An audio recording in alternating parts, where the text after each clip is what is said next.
Hey. Thank you. How to crypto party. Thank you. So, is this good? Okay. Thanks for your patience. I'm so honored that you are all here listening to me for the next hour. I know there's a billion things you could do, so thank you so much. My name's Comet Crowbar. I live currently in so-called Cambridge, Massachusetts. I'm a teacher at an after-school program, Makerspace. That's me. Okay, before we begin, I just want to place ourselves in this earth where we are. We are currently on occupied Muncie, Delaware nation. Just keep that in mind. And we're currently on Turtle Island, the continent known as North America. An indigenous term for it is Turtle Island. So just keep that in mind as we're walking in this concrete jungle. Okay, so I'm here to talk about how to start a crypto party and why, and some art that I've done. So first we're going to do what it is, why to do it, how to do it, and then some art and stuff.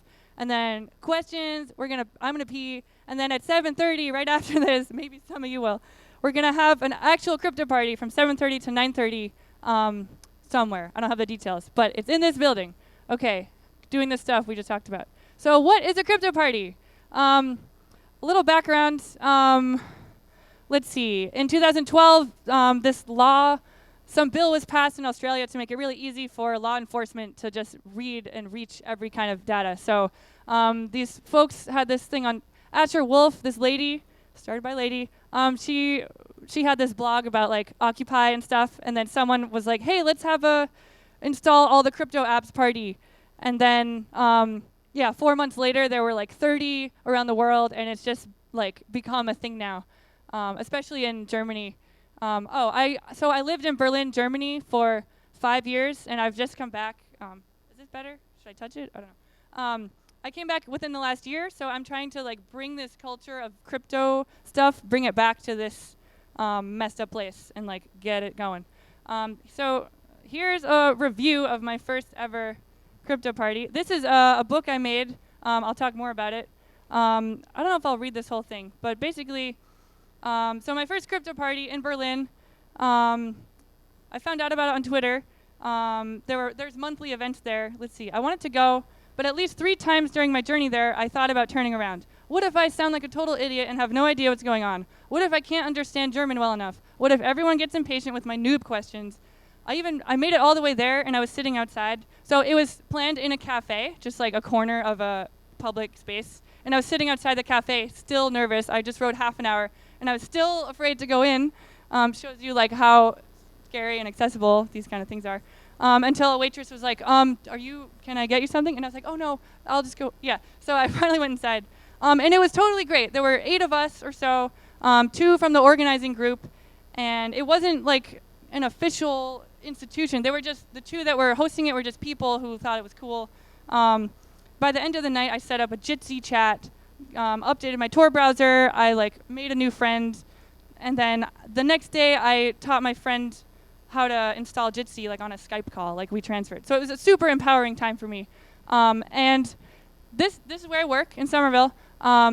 So when I moved back to this country, I wanted to get a monthly scene, a monthly event going in the Boston area, because I live in that area. So I work at this awesome makerspace, Parts and Crafts. This is what I see every day. We have a wood shop, we have soldering irons. And so imagine this room filled with people. Here's a drawing I made of it after a really great one. The couches in the back area. Ooh, yeah. Okay. So what else do I have here? What do you do there? Well, you do some stuff. Here's a flyer. I'll just read this text. A crypto party, aka encryption potluck. It's not a party with boom boom music. It's you hang out with your computers and snacks. It's a space to hang out and teach each other practical tools of digital security, such as how to set up email encryption on your computer and how to browse the web anonymously. Don't know much about computers? Don't worry. We'll use accessible language and help you in every step of the way. Bring a computer. A computer isn't mandatory, but it's useful, so you can leave the event with stuff on your computer. And let's see. So this is a more recent flyer. I made this the morning of Libra Planet. And I include these things at the bottom, no mansplaining, trans-friendly, and wheelchair accessible, just to have making it more accessible. And, especially this term mansplaining, some people love it or hate it. I just, it avoids, I'll get there. Okay, why crypto party? Okay, this next slide is my favorite slide. So I made a meme to express myself why I think this is important. As someone who identifies as anarchist and is into other political organizing and stuff, this is my new meme, okay? Be prepared for the insurrection and state repression. So that's Scar, you know, from The Lion King. He sings Be Prepared, the song. And up here we have a collection of, where are my notes here? Various kinds of tools. So we have some tools for like the physical, like, you know, state repression, like gas masks. This is like iodine tablets for when your water's poisoned. You know, some AKs and Malox is for like tear gas in your eyes. And then also next with everything are tools for encryption like Secure Drop, where like whistleblowers can send anonymous stuff to journalists. Signal, Tails, Tor, all these things. Yeah, this sums it up. There's tools for defense and resistance. There's a lot of tools out there, these encryption tools, but the question is about accessibility. Like, how can we get the people to adopt them and not be afraid of them? Let's see, especially like activists. These are other, okay, I won't go into that. Other things, I do a lot of things, so, okay. This is so yeah, resistance is possible. This is like a picture of my work desk, other drawings and stuff I made. And also copy and destroy. I make zines. I'm a self-publisher since like 10 years. So that's like one of my life mottos. And resistance is possible. I found this on the ground after like a Black Lives Matter protest here some years ago. Yeah, and so for me, like doing this work, doing crypto activism, it's not the end goal of like doing stuff. It's just the beginning for me personally, because I have a deep interest in other political struggles for justice. And so crypto is one way to make that kind of political organizing safer from government infiltration and surveillance, which exists. It's really real. Like COINTELPRO destroyed the Black Panther Party. Like it's real, and we know it's real, and there's tools to defend ourselves. So that's one way that I'm excited about it. So some points of what's the point of a crypto party? To empower people so they feel that they're able to learn. It's not just like doing the stuff. It's like a mental deconstruction. Because for a lot of people, especially like female identified or like just weren't socialized in computer world, or like hanging out with anti-civ eco-defender, like people that like want to hate technology. So like how to convince people that like it's worth doing. So it's like a mental deconstructing your mind. Crypto parties are about demystifying the technology, making it accessible. Just like computers are your friend. It's okay. You don't have to be an expert. We will teach you things. It's like very like accessible, I think. It's also about taking away the fear. Many different kinds of fear. Fear of like being surveilled. Like people have come to our crypto parties who like have experience. They like something has gone on in their life and they know they're being watched, so they come to us to like help set themselves up. And this quote here is from the cryptoparty.in site. A crypto party cannot teach you everything there is to know about computer and internet security in one evening. The main objective is to tear down the mental walls which prohibit people to even think about these topics or pick them up as they occur throughout their lives, like such as in newspapers, blogs, pictures, and memes. So there's plenty of information out there. There's plenty of how-to guides and stuff for how to do these things. But there's still this blockade of like doing it, because there's still a fear around computers. So crypto parties make that fear go away, I hope. Crypto advocacy, more things. Fuck yeah, CryptoPunk hackers unite. Word. They're educational. It's about teaching, sharing, do-it-yourself culture. It's non-hierarchical. It's just awesome. It's hand-to-hand learning, breaking isolation and frustration of doing it alone. Who here has had the experience of like some frustrating moment of like, it won't work? Yeah. So isn't it nice when you have your like super helpful hacker buddy friend to be like, oh, here, let me help you, hack. And then it's just nicer with a friend. We need to understand how our communications work, and how we become vulnerable. We need to know our enemy, defend and resist, and there's usually free snacks if people bring them. If you don't bring snacks, then there's no snacks. And someone has to buy them, so you should chip in. All right. Okay. Are we good? Is everyone good here? Like, okay. First time, I hope. So I have some hesitations when I teach this kind of stuff, just because I'm always being self-critical of like everything I do. So there's this quote: "If it's inaccessible to the poor, it is neither radical nor revolutionary." Now I hear that sometimes when I explain to people, like, oh, for PGP you need your own device, like, oh, and you can get this UBO key to like store your device on. And if someone's like, oh, I don't have a computer, I go to the library. Like, so how can that individual participate in safer communications if they can't afford this stuff? Or so I think about that, like Oogle punks who don't use computers, like how to get them involved. Or just questioning the sustainability of technology in general. This is like a broad topic, but I still think about it because like all our computers and phones have a piece of the Congo in them, this mineral called coltan. It's harvested from the Congo in Africa under slave-like conditions still today. The people of Congo aren't rich. Like, they're poor because white imperialists come in and like steal all their shit. So just thinking about that, like how sustainable in the long term are all these things we're talking about here and doing. And also, so Snowden showed us, thank you, Snowden. He showed us sweeping mass surveillance, which shocked the world. But communities of color and black folks have always known that they've been being surveilled, just like since the history of slavery and before that. And so this is, when I found this quote, it really hit me. This is from a blogger, Bobby London, from an article, The New Hip Fascist State. I'm just going to read it out here. America has always been fascist, depending on what America you are talking to. If you're black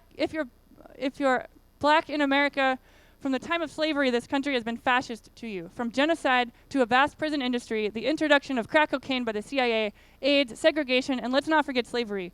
And the Edward Snowden era anti-surveillance advocates only come at a time where now the tentacles of fascism are affecting white America.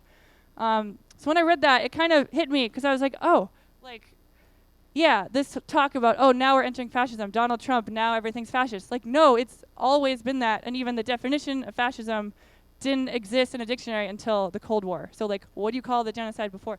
Anyway, different subject. I like talking about dismantling capitalism. So, yeah. And so despite these hesitations, I think it's still worth it to do this work because it helped. So I just try to keep these in mind and be mindful.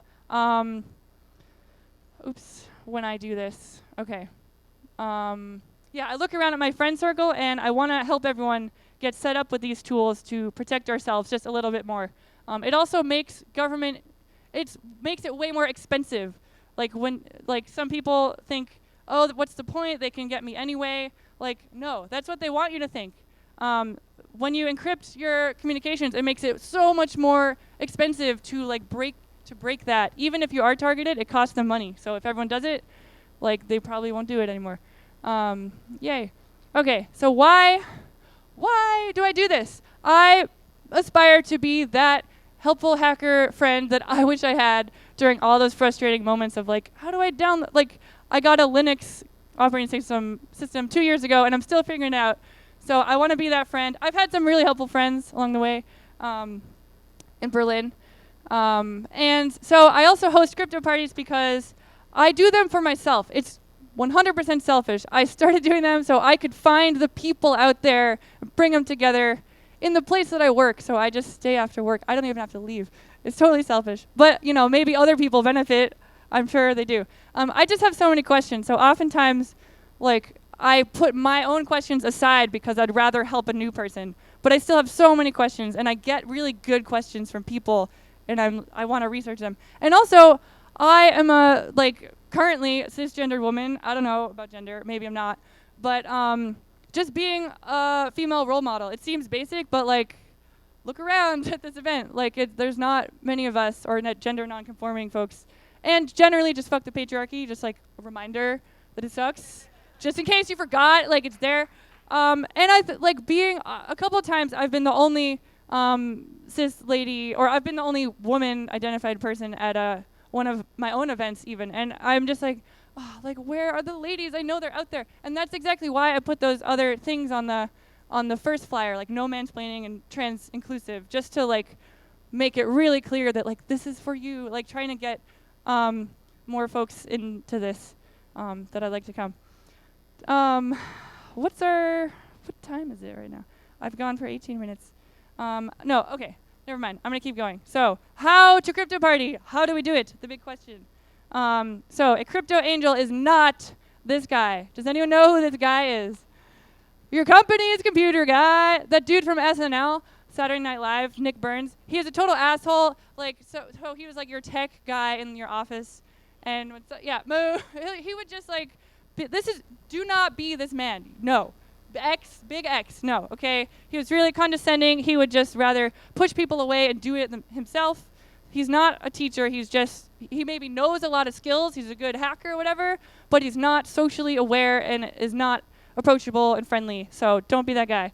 A crypto angel, that's the term for like, once you do a thing to help someone at a crypto party, you become a crypto angel. So here are some qualities to invest in. Patience is more important than knowing skills, such as the last one. That dude, he didn't have a lot of patience. I've done like step by individual step, like click this button. Also, I heard a good quote from someone about when you're teaching someone computer skills, like don't touch their mouse, don't touch their computer, because it's really hard if you know it already. But if you just explain it and let them find it, it really helps that person, and it has empowered me in the past. So that's another thing. Crypto angels break it down into bite-sized pieces. They check in with your audience. Ask, do you have any questions so far? Is it okay? Do you feel like you understand this? Because often, I've done this too, where I'm in a workshop where I'm hearing information, and I don't get it, but I like don't want to out myself as like, what the fuck? So if you just like make sure to check in, or just like, consent, like checking in with them, like, are you following me? Are we on the same page?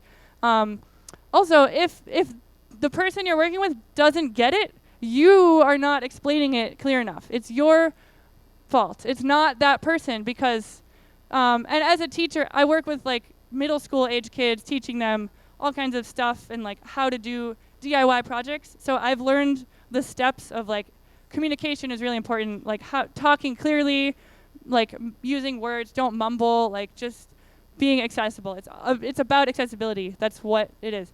And again, patience. If you feel like you're getting frustrated as you're teaching, just try to check in with yourself, do like a self-check. Why am I here? What are my intentions? Do I just want to get this done and go home, or do I want this person to actually understand what they're doing, which is important. And so, excuse me, the website, cryptoparty.in, is an excellent resource. It just has everything you need. I'm not being paid to be here. Like it's a decentralized site. It just has all the things you need. So this is, they have notes on how to start a crypto party. Really great resource. Also things like guiding principles. The point of a crypto party is to do things. Like it's not just sitting around talking about theory. Even though there's always like a section of people on the couch who get super meta into stuff and like talking about news articles, the main thing is like doing the stuff and empowering people with their computers, being excellent to each other. There's also an anti-harassment policy, which is like no hurtful or offensive things, no stalking, following, just like general being, don't do the non-excellent things. And crypto parties are also, it's a safer space. So this concept is super important to me as someone who is striving to dismantle oppression on all fronts everywhere. I was socialized in like white, capitalist, heteronormative, colonial America, and even if I like read awesome articles about like how to be a good ally, which doesn't exist, as accomplices, like even if I'm aware, like I can still fuck up. I could still say something and not realize that it's bad because of my socialization in this nightmare country that's built on genocide. Like, so of course we're gonna fuck up. It's like having a safer space policy, you start from that grounding of like, we're probably gonna fuck up at some point, so how can we build like safety net into it? I also compare, like using email encryption is like having a safer space policy. Like you can never guarantee, that's why the R is like parentheses, you can't have a 100% safe space free of all kinds of oppression, just like you can't have total security with your encryption methods, no matter how hard you try. So but it's still worth doing. And so when we take an active stance against oppression, we're being in solidarity with those who experience that oppression. Let's see here. Yeah. And okay. Oh, shoot. We're still here. Okay. Dropping the A-baum. A-baum. So some of us have heard that Jacob Applebaum has been called out as a abuser, not nice person. Oh, shoot. Yeah, so, and I was heavily influenced by like his excitement for crypto work. He's contributed a ton. I'm sure people here have like loved the work he's done. But also, he's not treated women and other people very nice. And when I heard about this last month or so, I was really like shocked, hurt, confused, and just fucking angry that it went on for years apparently. Like someone I know personally was affected by him. And so this is just right now a call out to everyone here at Hope to say that we need more intentionally radical, safer spaces that take a solid stance against oppression of any kind. We need to call out the abusers so that other people like me, like I've met him, I've been in situations with him in Berlin, like I could have been one of those people. So if I knew about that beforehand, I could have like been safer. So that's why it's important to like make it public. Yeah. Like, I appreciate the work he's done. But, like, rapist. Like, I don't want to be that guy's friend. And he says he's an anarchist. Like, that's not anarchy. That's oppression. So, and also, just general, any organization can adopt a safer space policy. You don't have to be, like, a political, radical thing. You can be, like, a ballet dance group or, like, a food co-op. Like, it's like, do you want to be nice to each other? Okay, so like have a safer space policy. And so after I heard about that, I sent an email. So we have in the Boston area, folks from the Mass Pirate Party set up an email list just so we can announce like upcoming events or like cool articles and stuff. Even though I originally didn't want to have a list of like documented names, but like it's also useful to like say things to each other. So I announced it to us. What did I say? I just want to reiterate that our events at Parts and Crafts follow the guiding principles as posted on the Crypto Party website. You can read them here. And then the second to last paragraph, I say, if anyone ever feels uncomfortable or violated at our meetups, or you feel that someone in our community has treated you wrongly, please let me know. These events are a safer space and everyone should feel welcome. A safer space means that we hold actions accountable and things don't slip under the radar when they're brought to our attention. So that's, yeah, wait, I think I have another note. Oh, also, so when you host, like if you decide to host a crypto party, which I hope you do, you are also responsible for the general vibes of that event. Like if you invite people into your space or into a venue that you are responsible for organizing, it's your responsibility if something happens there, like you have to have a backup, you have to have a plan for like how to deal with it or how to address it.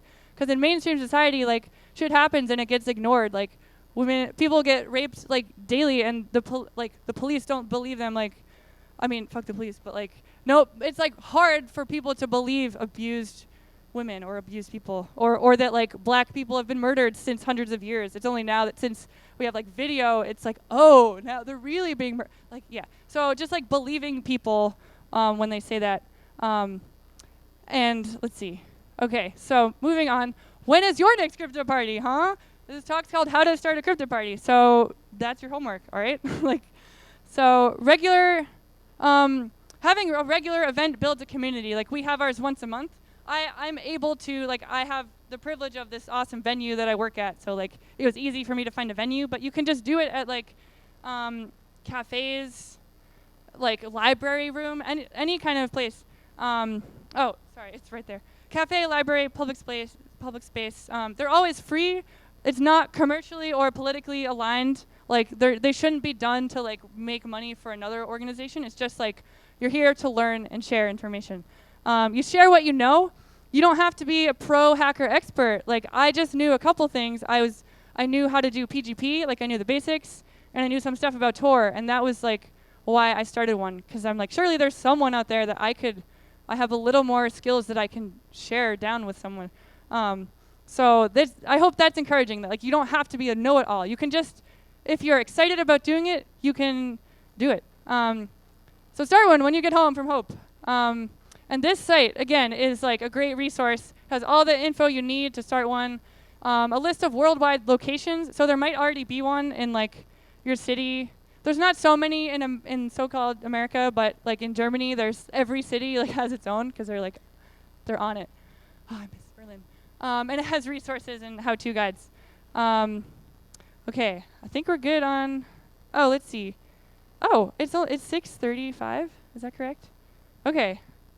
I've gone a little faster here, but now, okay. So now it's the art time. So art is important because you create culture. So yeah, I'm a maker. I don't know what to call myself. Like, I'm an artist, but like, I'm a maker. I produce things. I write zines and books. A zine is a self-published magazine. You don't have to ask permission to do it. So you just do it.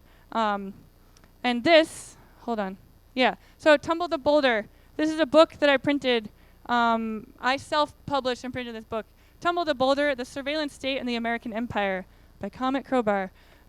This is a book. So in Berlin, yeah, I was really crypto-ized there. I went to there's this Transmediale event in January every year. It's a big event, kind of like this, of art, the intersection of art and digital culture and politics and technology, like all in one. And the one in January 2014 was the first one after the Snowden revelation. So it was like really real. There was a lot of discussions on whistleblowing. And I left that event like so impacted, like shaking of the corruption and being like, what can I do about this? Like, I am just one person, but what can I do? And so I just kind of put my mind on like, I'm going to write a zine because that's how I solve problems in my life. I write zines. And it was just going to be a review zine, but it turned into this big book of different subjects, like subjects on journalism, surveillance, terror, war. Also, so here's a picture I drew in pencil. And my opening quote, this really affected me. This is a quote by Aaron Swartz, R.I.P. He says, "What is the most important thing in the world you could be working on? And if you're not working on it, why aren't you?" And that's deep. Thank you, Aaron. That quote really hit me because I was like, I want to make this book. Why am I not working on it? I mean, I instantly started doing it, but just that kind of pushed me through. Whenever there'd be moments where I'm like lounging around or like depressed, I find that action is a great like medicine when you're depressed or just like the state of the world crumbling around you. This is kind of about capitalism. I swear to God, these cookies, there was a bag of like cookies that were Facebook things. These are other pages from this book here. This one saying, "But I have nothing to hide." Oh, really? And just like commenting on that. So it's also a bit silly. It's let's see here. This next one, this is one of my favorite pages. The suspicious blog post generator. So this was after talking to a friend. We were trying to make like a fake advertising thing. Just like, do you feel like your blog doesn't get enough attention from the NSA? Are you a loserific square?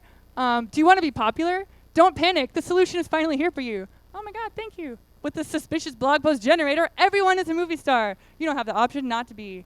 It's easy. Pick some words from the following list from the Department of Homeland Security. Stuff them into your next blog post, text, tweet, email, and voila, you're target of the FBI. And then I made like terror poetry. Like I used this list of like stupidly cliche and racist, just like list of things, and you just make a poem out of it. Yeah.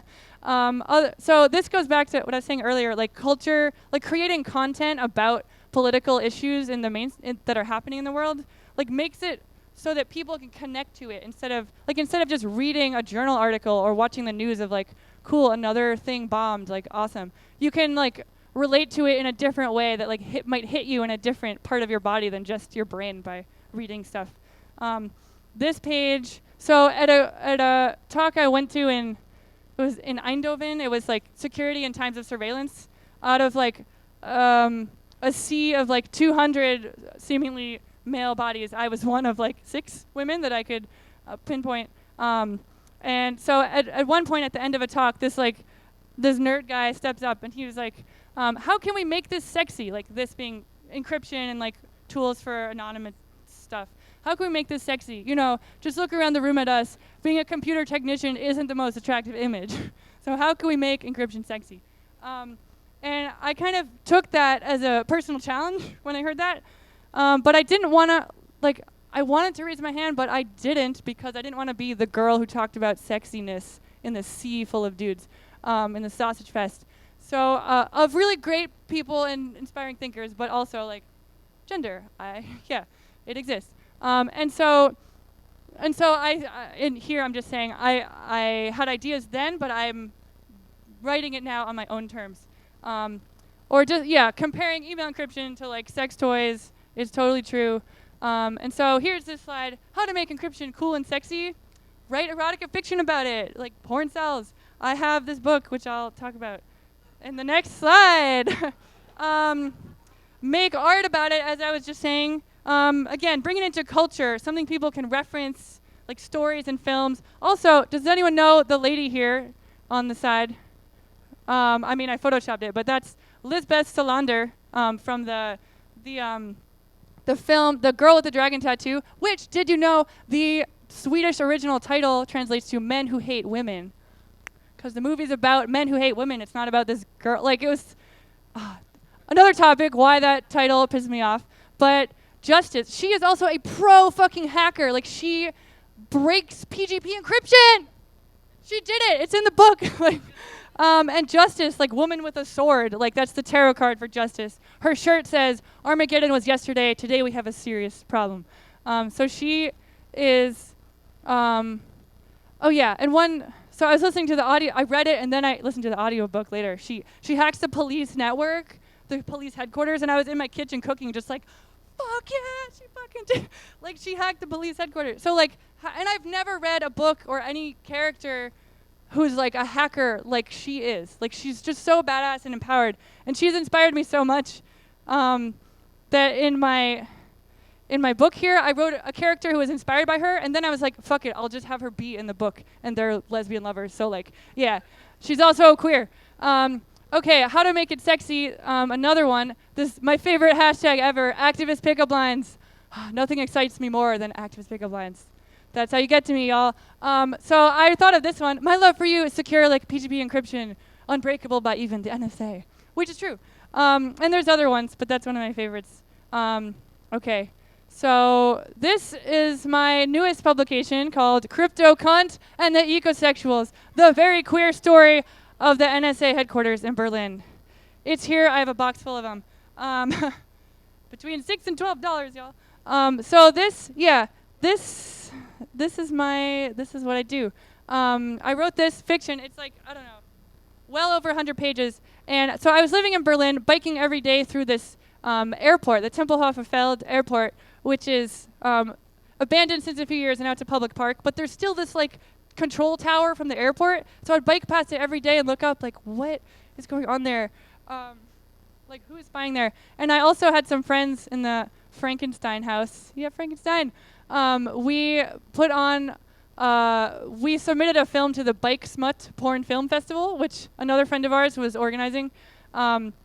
We did that the year before, and then the next year we wanted to like make another film, which combined like bicycles and porn somehow, and just to like inspire people to make their own, just like make a film or make a smut film, because it's fun.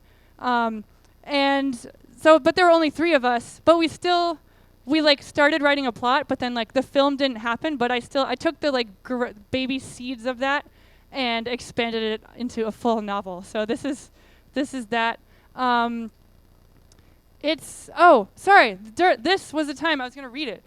Just the little back text. Okay. For some mysterious reason, office plants keep being stolen from bureaucracy buildings around Berlin. Arson attempts at the Ausländerbehörde, the Foreign Office Building, and Frontex headquarters is putting a lot of pressure on the U.S. National Security Agency to do something about it. Skipper, a transgender intern at the NSA, and his campy boss, the officer, are on a hunt to find the alleged ecosexual anarchist bicycle brigade, which is destroying public infrastructure across Europe. The officer and skipper have more on their dirty plate than just surveilling activists. They are often found surveilling the porn activity of citizens and spying on the jiggling asses of those who bike through Tempelhofer Feld.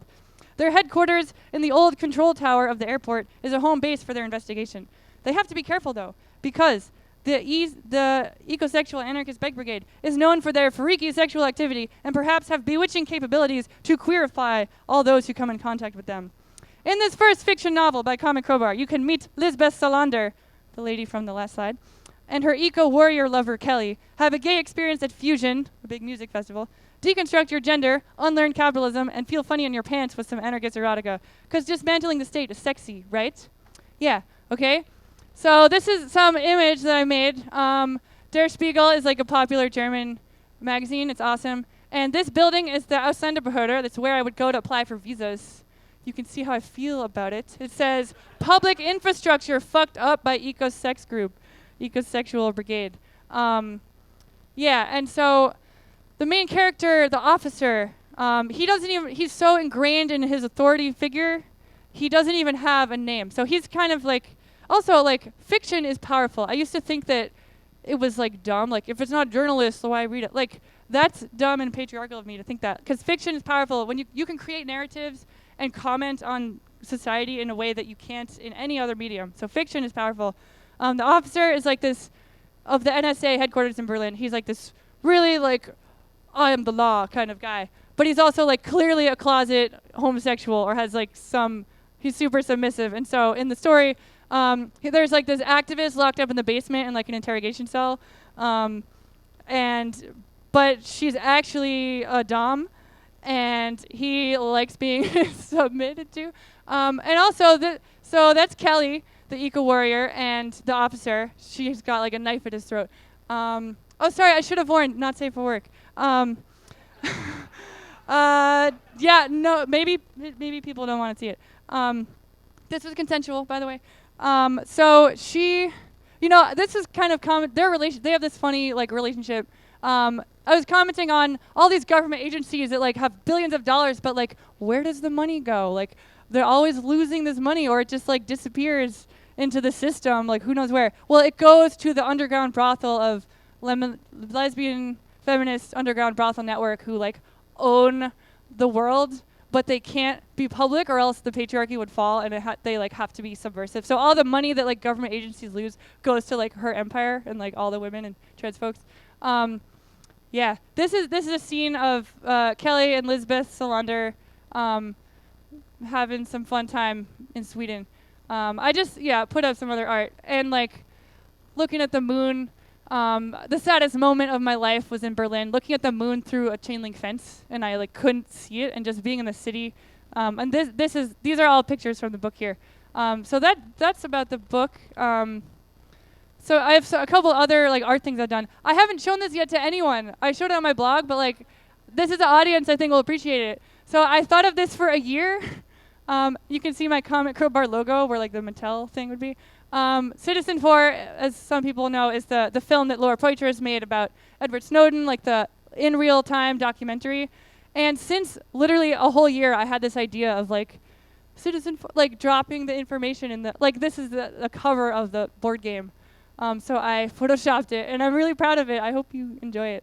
So this is like, I don't know, I made this image in Photoshop. Like, I don't know where I'm going to put it, but I just made it, and now people see it and maybe can identify in different ways to the situation.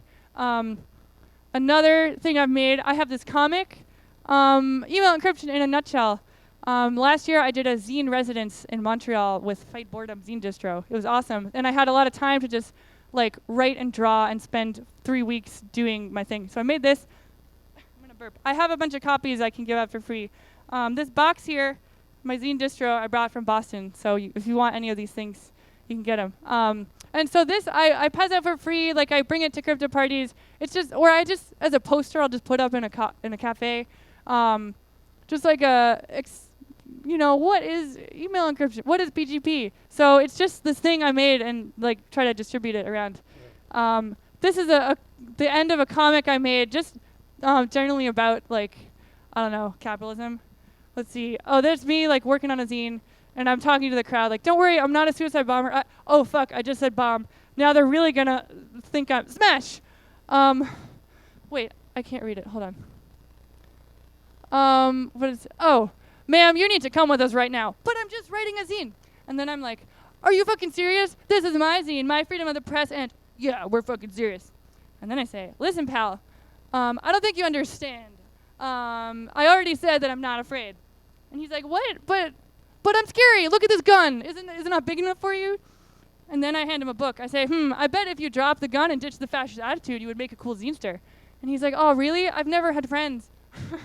And I'm like, hey, gotta love yourself first, bro. Here, read this book, Anarchy A. And then he says, wow, another world is possible. The end. Yeah, so that's just like a comic I made about like life. This is another, so this comic and the one before are in this zine I made. I have a personal zine, Infecticitis. This is number 15. And the first half was like personal stuff, and the latter half is like articles and things about surveillance stuff. And at one point, hold on, I made, here it is. I just made like different, like personalities, like the many faces of Comet Crowbar, and this was one of them. So like, and the outside says a thing, but no one yet has told me what it is. I mean, I know what it is, but no. Okay, okay, cool. We're almost at the end. So this is just comics, just making art about it so people can read it. And then I also have a page called the CryptoPunk Challenge, where I actually in here is an article from 2600 about one-time pad encryption, because I didn't know about it and I thought it was cool. And so I made like a phrase for someone to find. Only one person has found it, but I said he got a free book, but then the next 5 people could get free drawings. So if you want to challenge. And then, so my last art slide I have for you, this is one of the favorite posters I've made. This was from, it was an actual poster, like pretty big, that was hung up in, like I remember seeing this as like a 7-year-old in American Massachusetts schools. And so my friend gave it to me from her collage box, and I was like, this is so propaganda, it's unbelievable. And I rewrote over each of these like justice-getting children the reality of this current America, all these different things. And then the flag, each star, you can't read it, but it says each star, like a colonized star sticker for the indigenous. And then I wrote the names of indigenous tribes, because that's what the stars represent. States were like, oh, cool, we like got them 2 minutes, all right. And so on the end is one of the characters facing oppression is surveillance, or being surveilled. So it's kind of like the contrast between what we're told and the reality. And you see there's all these different intersecting things. And this, like I have this in my room as like intense as it is. It just like reminds me, like evicted from native land, lynched, like homeless. That like the people who are interested in surveillance and like crypto activism, like it's totally necessary, but also it's useful to think of the bigger picture of like what is this empire we're in, and like how does being surveilled crypto tools relate to these other things. And with that, that's all. You can come to our crypto party at 7:30 in a room that's in the catalog. I don't remember. In the Paris room, 7:30. So thank you. Any questions? Yeah, we got like 2 minutes left. Yeah.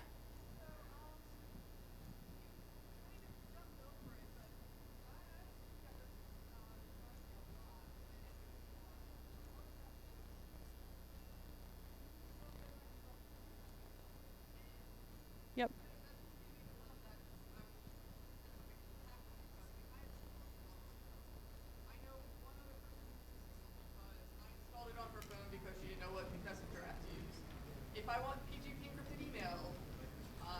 You need a buddy. Using Gmail. Yeah. No one else is either. So. Exactly. Yeah. So the question was like, what about like when you use encryption, you need a partner to do it with. Like you need a encryption buddy. And my suggestion is, if you come to a crypto party, you can find the people to do it. So a lot of people have actually. Yeah. Oh. I already talked to you, so I want to keep talking. Uh-huh. I can't have those conversations with encryption.